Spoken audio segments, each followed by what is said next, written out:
evening and welcome to the PMBC meeting for Wednesday, June 11th. I'm going to share my screen and put up the agenda. Can everyone see that? Yep. Yes. Okay, so first order of business is the warrant. We do not have a warrant, so Excellent. we'll skip that. I did send out the meeting minutes from the 14th and the 28th with edits that I provided. Any other comments or questions? No. Is there a motion to approve the minutes from May 14th and May 28th? So, sorry, I have a question, Steve. Yeah, go ahead. Let's see, walk through with the contractor and important trades 10 months prior to the end of warranties. So does that make sense for a 5 or a 10-year warranty? But what about a 1-year warranty? I'll let Brian talk to that. That was his comment. You're speaking about a 1-year warranty walkthrough? Yeah. Yep. And so what we do for that 1-year warranty that we have under the contract that we have with the construction manager Commodore, we will hold a walkthrough 10 months after substantial completion to go through anything that's small. Obviously, if something comes up that's under warranty, we go through the warranty channels of calling the direct subcontractor or the warranty or the manufacturer to get things replaced. But for the contract, we have a commissioning agent, and both the construction manager and us will walk through it 10 months, make sure that anything that has been failed over that 10 months is still covered under the 1-year warranty to be fixed. Anything that's in excess of that, whether certain manufacturers carry or longer warranties, that'll be identified in the closeout documents that the end user will be able to have to call in the event something doesn't work after we leave. Yeah, okay, that sounds right. It just the minutes say that the walkthrough will be 10 months prior to the end of the warranties. Yeah, we'll correct that. Small point. 10 months from is it substantial completion? Correct. Yeah, we'll change that. Thanks, Tim. That's all. Thanks. Marilyn, can you make that correction? All right, moving on. We need to vote on the approval of the signature authorization. I sent the information out on the 2nd and also yesterday. Let me bring that up. I took the liberty of making some suggested edits here. Where's the, am I still sharing the screen? Yeah. Yes, but it's the agenda. In the waters of the lake. And Tim, which lot of minutes were you referring to? There's 2 lots they're talking about. May 14th. Okay. And I didn't get a, We didn't vote to approve those. we didn't vote to approve them. Oh, good point. Okay. Is there a motion to approve? So moved. Second? Second. Okay, roll call vote. Bob? Bob Rama, yes. Bartlett? Bartlett Harvey, yes. Tim? Tim Harvey, yes. Steve Moore, yes. And Sean, we're voting to approve the meeting minutes as amended for the 14th and the 28th of May. Great. Yes. And then Tim had made a modification during the meeting, and we're going to incorporate that. Marilyn, if you can please mute yourself. I will, now that I open my big mouth. We're getting a background noise from somebody. All right, let me share this.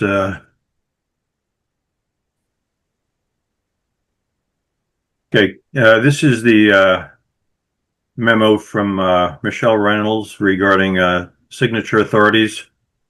The first one is accounts payable bills. Absent a quorum. We addressed this back on March 3rd when we designated the vice chairman to approve invoices absent a quorum. We memorialized this in the minutes and also in this email that I sent to town council. So Marilyn, I'll send you this information for the minutes. Second one is for payroll. The only payroll we have is for the time Marilyn puts in doing the meeting minutes. Her monthly payroll request is somewhere in the $25 to $30 amount. To date, I have just been signing the approval as it comes in, or in some cases, sending it back for corrections. But since this is such a de minimis amount, I would suggest that we just designate the chairman to approve this payroll when it comes in from accounts payable. Steve, do you want to take that accounts payable bill responsibility back again? This is well, we'll have to. I know you didn't want to do it because of your surgeries and stuff, but Yeah. Well, I mean, is there a motion? I'll make a motion to assign Steve the signature authorization for accounts payable and payroll. I'll second that. Okay. Roll call vote. Bob Romley, yes. Bartlett, Bartlett Harvey, yes. Tim, Harvey, yes. Sean, Sean Ahern, yes. Steve Moore, yes. Okay, we dispense of that. Go back to the agenda, the Shaker Lane School Feasibility Study. There was a meeting Monday night with the Select Board, School Committee, Finance Committee, and the PMBC team. I was not there. Was anyone from PMBC present at that meeting? I was, yes. Oh, you were, Sean. Good. I was not. I understand it was a good meeting. Do you want to give your thoughts on it? Yeah, no, I think it was a good meeting. I think that the biggest topic was the geothermal and whether or not we wanted to spend the additional $4 million. So context is, if we don't do geothermal, it's 94.1 million. If we do it, it's 98.1, which is coming down either way from, I think it was 101 in the latest kind of round. So either way, we're down money. So people are happy about that, the directionality. It seemed like people, given the amount of savings per year that we'd likely get from geothermal, wanted to have geothermal, but they're very cautious about how we explain this going into town meeting, right? We want to make sure that people understand that in the end, it's going to save us money, because no one wants to see extra dollars when we're voting on things. And I think the approach to town meeting was also discussed quite extensively. So was there discussion about we either go with a new building or wait for something in the old building to break and then we trip the ADA and end up with a $60 million fix? So yes, we talked about that as well. So Steve Vanucci talked about how obviously given the useful life issue, we'd only be able to do a bond for 10 years instead of the 20 we would do with a new building. And so the actual impacted tax payers, granted it's 10 instead of 20 years, is actually higher per year over those 10 years. And using that as a selling point as well was discussed. And I think that makes a lot of sense. Dr. Clenchey spoke a lot about, how they're constantly having to try and figure out fixes for like boilers and different things, and how at any point, yeah, you can make it work, but it's a lot of extra cost. And at some point, it's not really feasible to keep doing this. Not cost efficient, correct? Exactly. Okay, and then following up on what Sean said on the 26th of June, schematic design will be submitted to the MSBA, and then sometime in the middle of July, we will be advertising, submitting or advertising for requests for qualifications and requests for proposal. So the responses from that will be due sometime in, I believe, August, and we will be conducting interviews, I think, in September. So more to come on that. Shaker Senior Center, Brian. Mr. Chair, excuse me for interrupting. Mr. Duggan has his hand raised. Oh, yeah, go ahead. Thank you. Can you hear me okay? Yep. Okay, thank you. I just wanted to apologize. It was brought to my attention. Unfortunately, it was too late that the invitation wasn't distributed amongst the PMBC. That was not done in malice or anything like that. It was completely an oversight, and I'll take responsibility for that. And I sincerely apologize to all of you. I meant no harm. Well, I probably should have distributed that as well, Jim, so I'll take some of the blame. No. Thank you. Yeah, moving on, Senior Center, Brian, I know you have a credit change order to discuss. Yes, not too much of an update from the senior center perspective. We are continuing closeout. We had a meeting with Commodore, our construction manager, to provide us what's missing on all of our closeout documents based upon the index that we shared with you at a previous meeting. We have a couple subs that have been a little slow providing their warranties and O&Ms. We're making sure we're not releasing or recommending any payment to them until those are received. We are working through a couple bugs. We had a compressor that is being replaced. I think that is due next week. And we have some furniture deliveries as well. There's been some discussion with the fire department and the furniture that we have underneath some awnings. We are taking care of that based upon the interpretation of the code. There was some concerns from the fire department about the combustible materials of the furniture that were going to be under certain awnings that we do not have sprinklers out there. We actually took a credit back from the dry system on the exterior due to the non-combustible material we have on the exterior. So we'll work through this and get that taken care of. We'll have another update at the previous meeting. At a subsequent meeting. The only thing that I wanted to bring up for approval, and Steve, I believe I attached the wrong OCO. This is going to be a first of several credits that are coming back from Commodore. And what we have here is some of the, if you can see my screen. We can't. Okay. This is kind of cleaning up some of their change order log that they've had over the past few months, and some of the requests that were generated by the owners. Hey, Brian, we can't see your screen.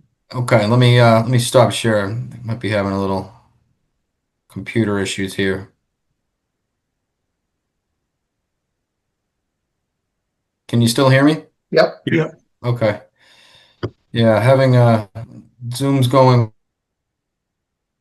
I will speak, and once it kicks back, then I will reshare my screen. But what this does is this gives us a credit back on several different items. As construction progressed, we went through some of the things, and there were some miscellaneous changes that we had, as well as a dive from our team to look into some of the finishes that were on the interior of the building. We did determine that there was a level 5 finish that was of the first and second floor. And we identified areas that did not need the level 5 plaster finish, which resulted in a $90,000 credit coming back from the contractor.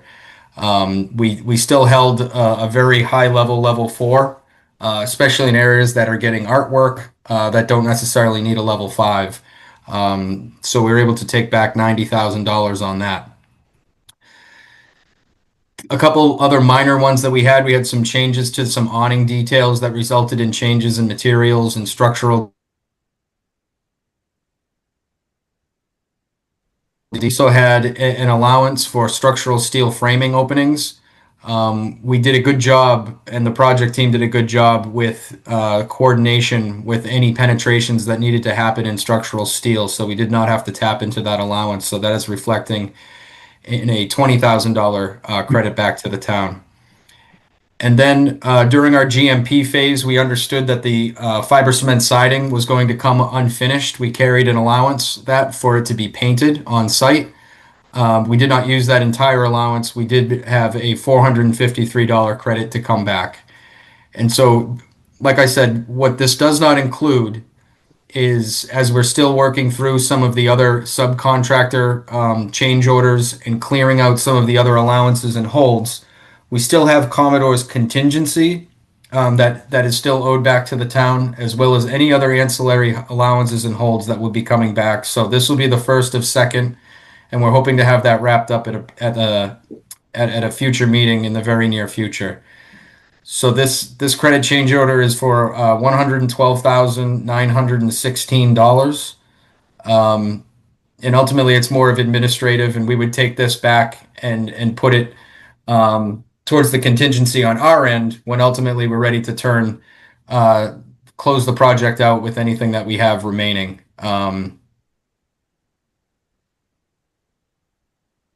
Any questions? Yeah, Brian, I'm kind of hesitant to bring this up for a vote since we haven't had the opportunity to review it and we can't. I agree. Yep. So if we can. And I apologize that I attached the wrong one. My suggestion to the committee, if it's okay, is that I can distribute this to the committee right after this meeting. And at our next meeting, we will have the vendor invoice packet with all of the invoices to be paid on this, and we can vote on this one separately, which ultimately lowers and decreases their GMP anyway. It won't affect the vendor invoice packet. Yeah, I think that's the way to go. Okay, so I just received this last night, but I'll get this over to everybody this evening, and then we can have some time to digest and answer any questions that you have. Perfect. Anything else on the senior center, Brian? I do not. Any questions for Brian? All set. Let's go down to Indian Hill, 36 King Street.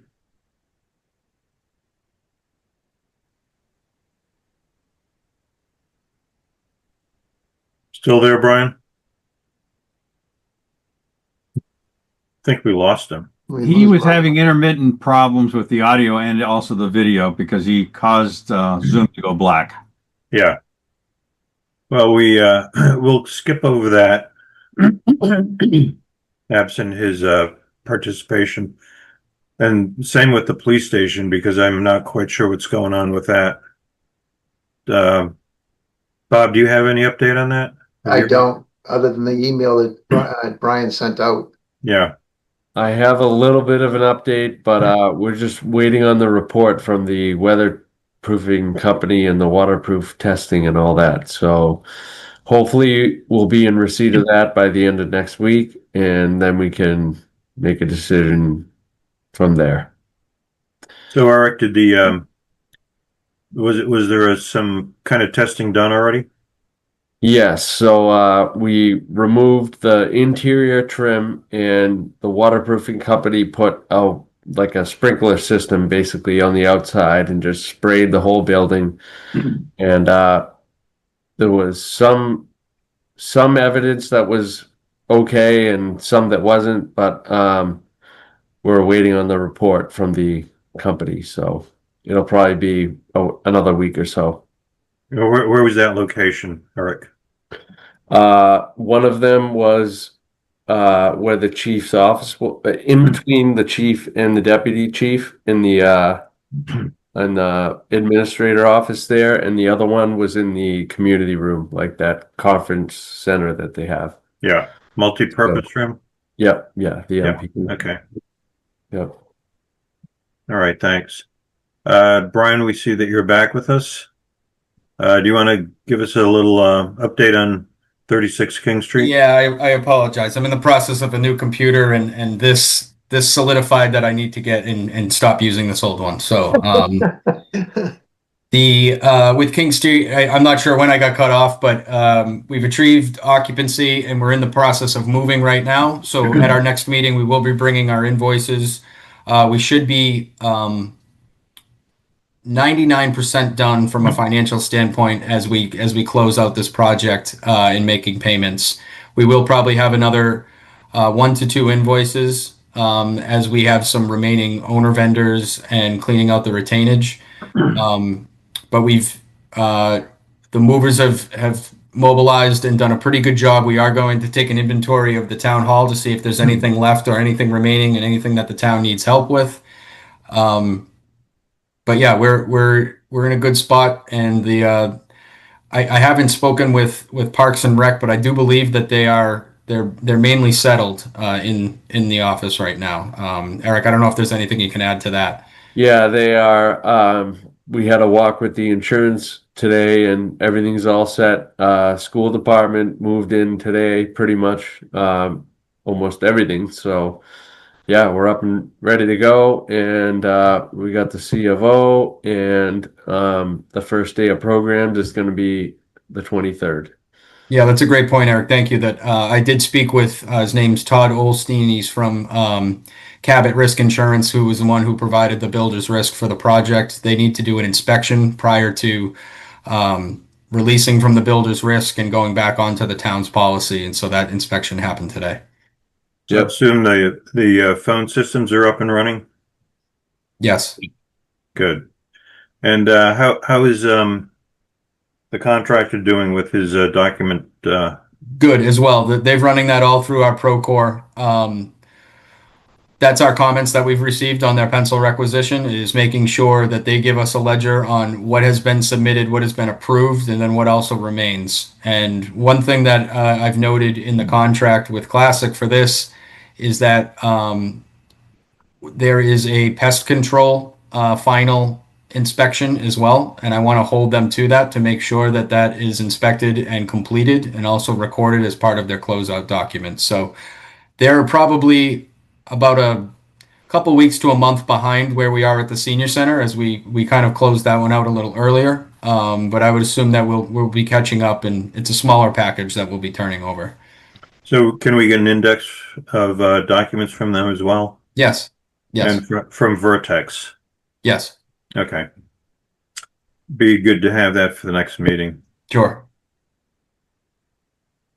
Anything else on 36 King? Does Brian have anything an update on the police station? I did hear what Eric was saying about the testing that was done, and thank you for him for helping with coordinate, as I wasn't on site. I am coordinating with LLB to get us the report so that we at least have something documented and on file as to what exactly their expert opinion says it. I know that I do trust what the field test was and where the water intrusion was, but we're also going to be looking for some recommendations based upon that report as what we paid for as part of that purchase order.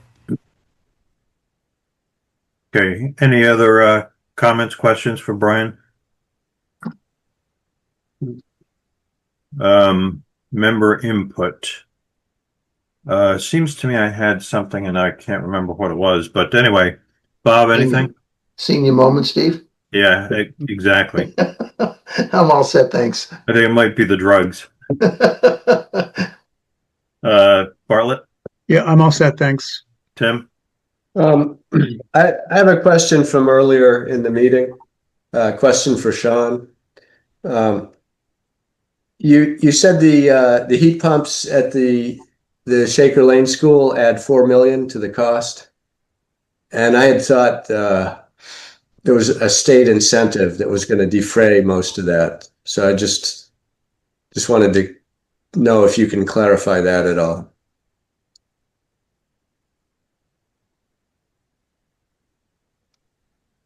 Sean? Sean seems to be frozen. I thought it was a federal. I can speak. Federal grant. I know that we have no involvement in the project, but Tim, in my experience, what we have is, and I believe what Sean was alluding to was the geothermal well system, which will have a larger upfront cost of about $4 million.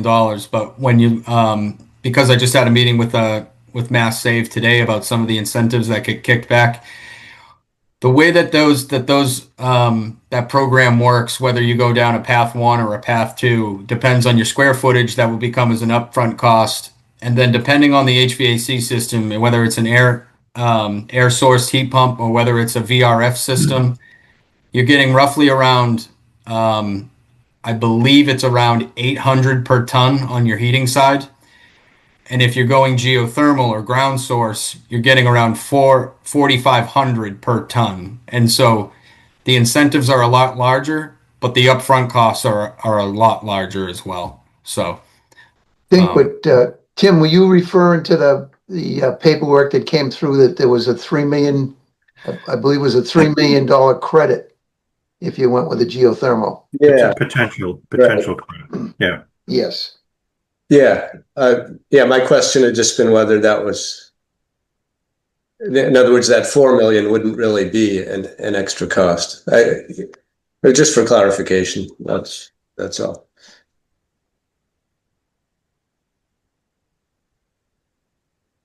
So Sean, that question was actually posed to you. Oh, I think I froze. Yeah, so there's couple pieces to it. So my understanding is that because it's a credit, we have to actually pay for it first. Yeah.